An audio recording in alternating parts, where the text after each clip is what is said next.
My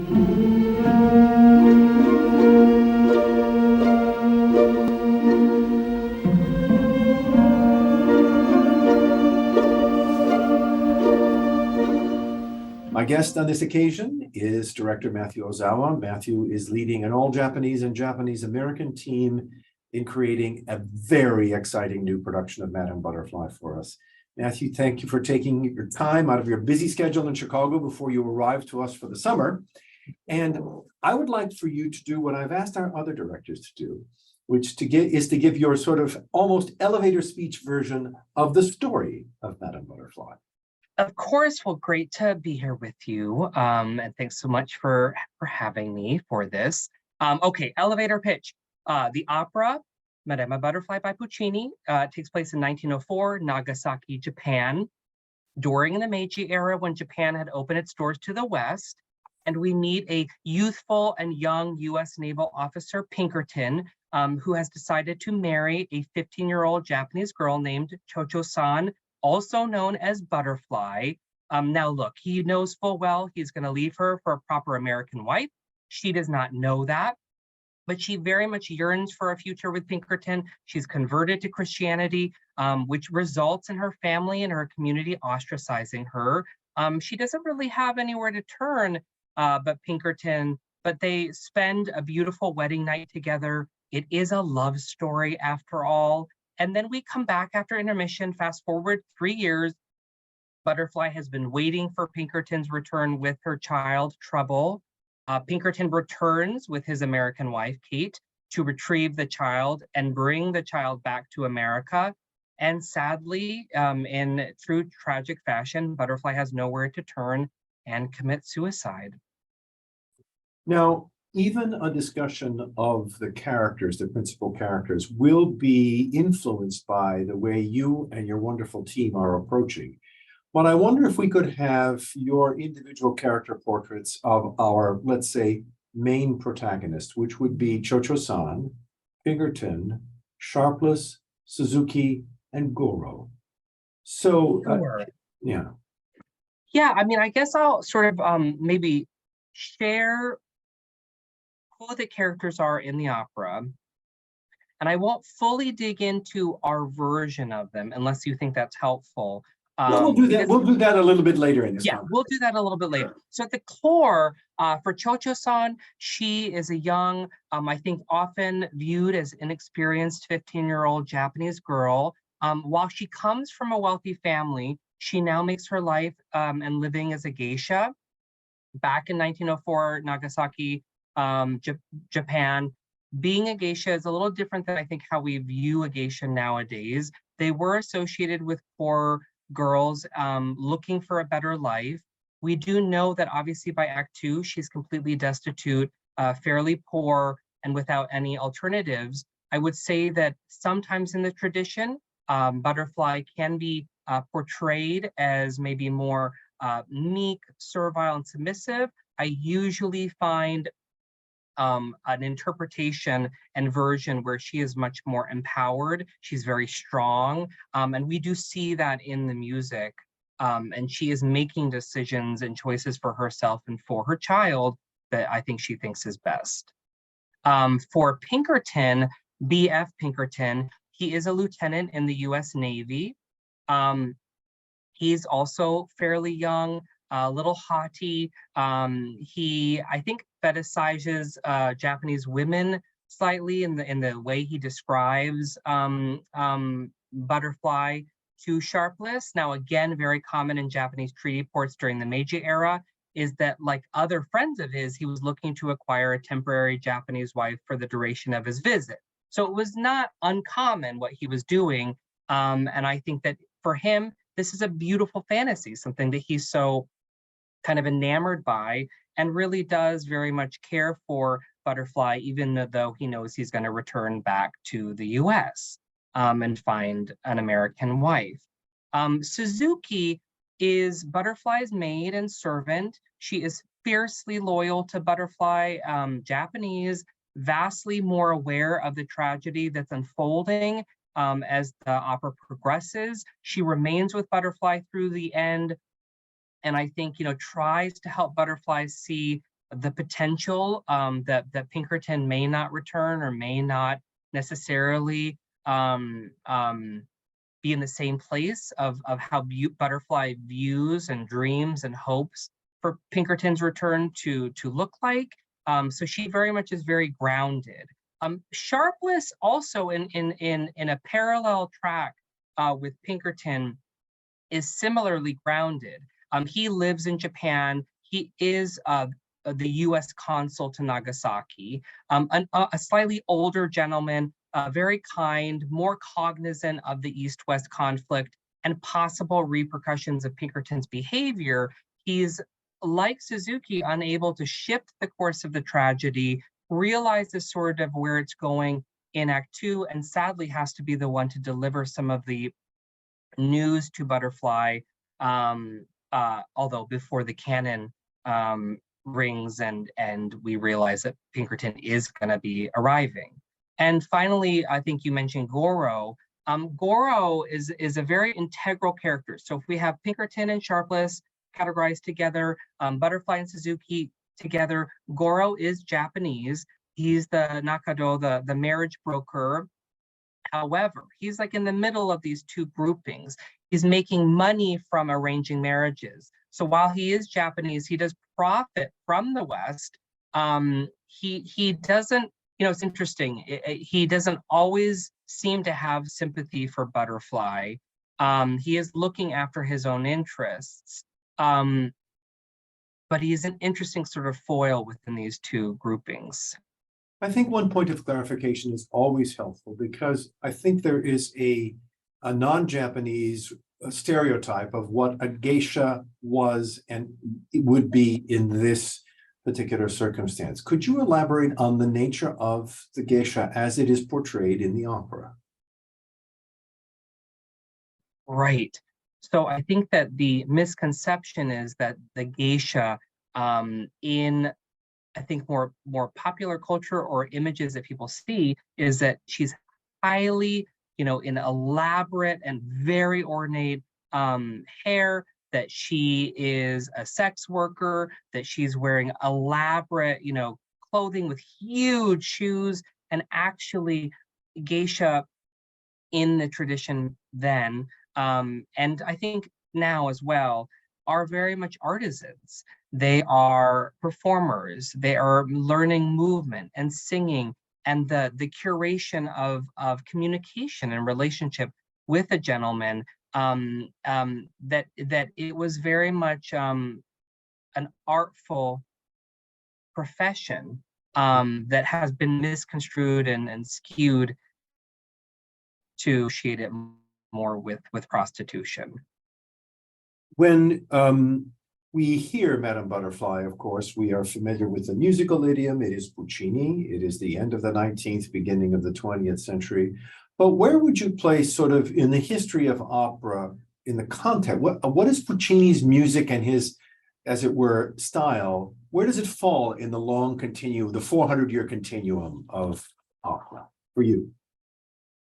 Right. Well, Butterfly for me is just a perfect example of verismo, which is Italian for realism. Vero meaning true. This was a post-romantic operatic tradition, which is known for expressing the emotional power of the moment through harmonic and formal flexibility, muscular but relatively unornamented vocal lines that need quite a lot of hefty power to be able to sing over a fully developed orchestration of high contrast and timbres. I think what's really quite incredible about this, and this is such a perfect piece of verismo, in the sort of body of Puccini's work, Butterfly was composed after Bohème and Tosca, very popular operas, but before La Rondine, Il Trittico, so many people know Janáčíky, and Turandot. So it's like kind of right in the middle. And I think what's also very interesting about Butterfly is that the debut in 1903 in La Scala was greeted with immense hostility. So Puccini made several revisions leading to the standard version we know today. Our production with Cincinnati Opera is based on the standard version, but will feature some elements from another version, the Brescia version, that provides greater dimension to the character of Kate and highlights the East-West conflict in much greater detail. I find this a fascinating approach because having grown up with the absolutely standard version of Madame Butterfly, to, as it were, go back to its beginnings and see how Puccini tinkered with it in order to get it closer to ideal is fascinating. And what I'm excited about for this Brescia version is exactly what you're saying, because I've always felt that Kate Pinkerton in the productions I have seen, and just in the music that's on the page, is a bit of a cardboard character. Right. I mean, there are plenty of stereotypes in this piece, which we'll get to in a moment, but that the Brescia version makes her more real. It doesn't make her perhaps more sympathetic, but makes her more real and gives her more depth, which I'm very grateful to you for, Matthew, for suggesting that we do it this way. Yeah. I've talked to every director about an overarching theme, which I think we could conflate our last two questions together, because frankly, it is this opera and production that you're creating that generated this question, which is all of the operas this summer deal with the place of women in opera. And all of them are operas about, even the comedy Barbara of Seville, about how women are objectified. And in at least two cases, Lucia and Butterfly are basically sold into marital slavery. And it's not a pretty picture by any means. But for me, one of the fascinating things is that we have the opportunity to, as it were, have the conversation. And so I'd like to spend the rest of our time with you, Matthew, talking about how you came to this idea of looking at Butterfly through a new lens. Because from the very beginning, I'll tell the origin story, at least from my point of view. When you were here in the summer of 2019, I asked you if you would be interested in directing Butterfly, which I'd seen you direct that you had directed a couple of times before. We happen to own a very traditional production designed for us in the 1980s. And after you gave it some thoughtful consideration, you said no. And I said, I think this is where the dialogue really began. Well, what would you like to do? Because I don't take no for an answer very often. And so off we go on this incredible voyage. So I turn the floor over to you for our last bit of time to give us a sense of how you arrived at what you wanted to do, and then how you brought it to how you will and your team will bring it to reality. Right. I mean, it has been quite the journey and exploration of discovery, and I think really digging into being Japanese American. My father was born in an internment camp during World War II. I'm fourth generation Japanese, so most of my family was American, and I grew up being very assimilated into American culture and Western culture. And I would say that in investigating, having directed Butterfly before, I was always interested in what is appropriation, what is yellowface, how does Butterfly speak to communities that might feel othered when they're watching it, particularly Asian communities, and what does this piece say to them and to everyone about our community and about Asian women.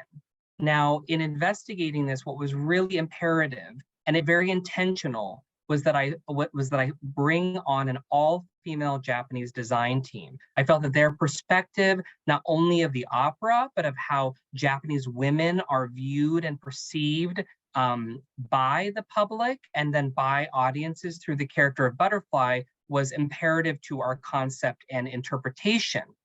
Now, while oftentimes Butterfly can be seen as naive, and a naive girl in a tragic situation, which we mentioned before, and oftentimes that traditional audiences allow that sort of stereotype to exist as they see her as more exotic and distanced from their own life.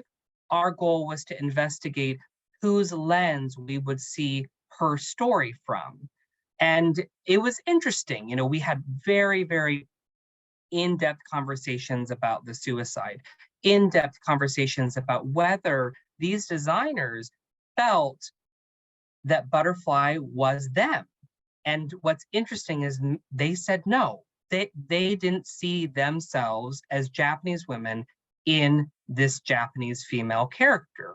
And as we explored why that was, we realized further through historical research and through research of how the productions have traditionally been done, that they have been viewed primarily through the lens of the male gaze. Obviously, Puccini, a Caucasian man who had never set foot in Japan, and much of the source material, all created by Caucasian men, were sort of leaning a little bit into a fantasy of Japan, their view of what Japan was and who Japanese women were and what the East was in counterpoint to them, the West. We also know, right, through the history of Japan East and West tension, starting with the Meiji era, which is when this opera is set, leading through World War II with this huge conflict between Japan and America, that there has always been this power dynamic and this tension between the East and the West. We decided that the amplification of the trappings that exist within this piece, the exoticization, how she's often fetishized, the fantasy that is removed from reality, had to become the bedrock of our production. So we are actually leaning into the white male subjectivity of Butterfly. We are amplifying how she is trapped. We are amplifying some of the appropriation that exists in the tradition of the piece, while really very purposefully honoring the music, honoring the story, and the beauty and the power that is within Puccini's opera. And through this production, and through audiences being so captivated through the story and the music, while simultaneously having moments of thoughtfulness and consideration, that we aim to liberate Butterfly from the fantasy and ultimately lead audiences to be able to discourse with each other about this work in a new way. You have come up with a pretty amazing conceit, which is that B.F. Pinkerton actually exists outside of the world of Butterfly. He is a modern day 20-something, 30-something, at least as when we first meet him, single. He will eventually have his girlfriend, aka wife Pinkerton, but he creates the fantasy world. Would you set the scene for us as the opera will begin and how it transforms? Yes, so we, as you mentioned, we are set in modern day. Pinkerton is a modern day American male. We are set in America at the very beginning in his apartment. He lives alone in Act 1, and he is very much enamored by and in love with the fantasy of Japan as he experiences through gaming and virtual reality.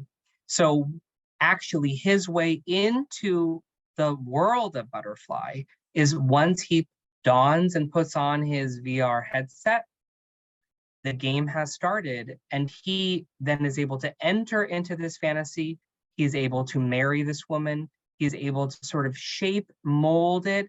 And particularly in Act 2, where we don't see him, he actually is able to impact what happens to Butterfly, her choices, and ultimately, in a voyeuristic way, has immense power over her future.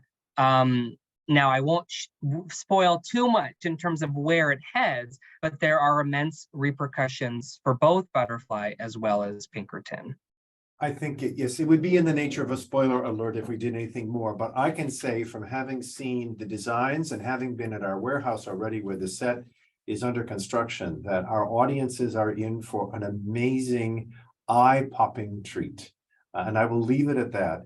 And I'm so glad that you emphasize, Matthew, as we do, that we love this opera. We love the story it tells. The music is some of the finest operatic music in the entire Verismo tradition. But as you have also rightly said, we live in the 21st century in our country, which incarcerated hundreds of thousands of innocent Japanese Americans during World War II, where Asian hate continues to be a problem in our society today. And if we don't have this conversation, we are actually disrespecting the power of our art form. To engage sometimes with difficult topics, because that goes back to the beginnings of opera in the Western world, where the ancient Greek plays were morality plays, as to try and teach us how to become better human beings. So hats off to you and to your design team.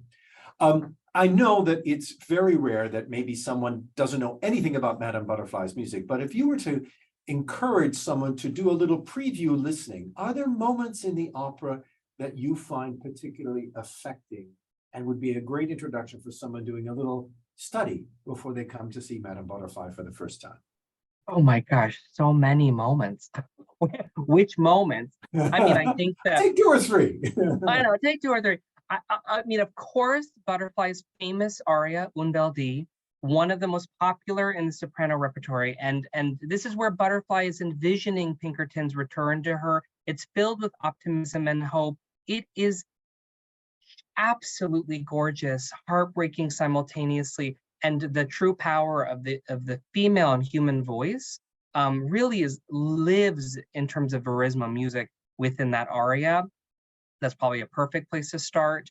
Obviously, the humming chorus at the end of Act 2. It's an extremely famous offstage chorus that connects Act 2 to 3. Haunting melody as Eve approaches and Butterfly is waiting for Pinkerton. Really so haunting and glorious and beautiful.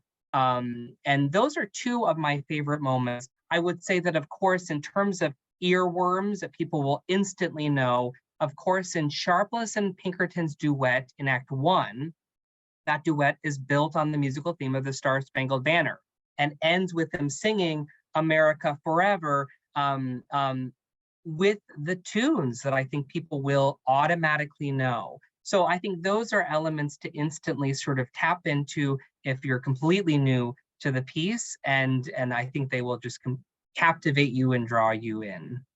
Matthew, we are so excited for you and your team to come to Cincinnati and help us create this beautiful Butterfly.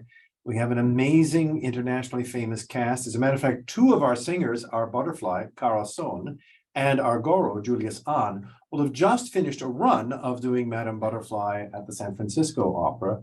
Other singers in the cast are either familiar favorites or newcomers. Tenor Adam Smith will be making his Cincinnati Opera debut in the role of Pinkerton, and longtime Cincinnati Opera favorite Inman Ford will take on the role of Sharpless. You have some luxury casting in the great Chinese bass, Pei Xin Chen, singing the role of the Bonds. And Suzuki is also a phenomenal young Japanese mezzo-soprano who will be making her US debut as part of this production. And Kitara Harada, who is a former assistant conductor with the Cincinnati Symphony, now launched on a major international career, just won the George Schulte Award, will be our conductor with the Great Cincinnati Symphony and our chorus.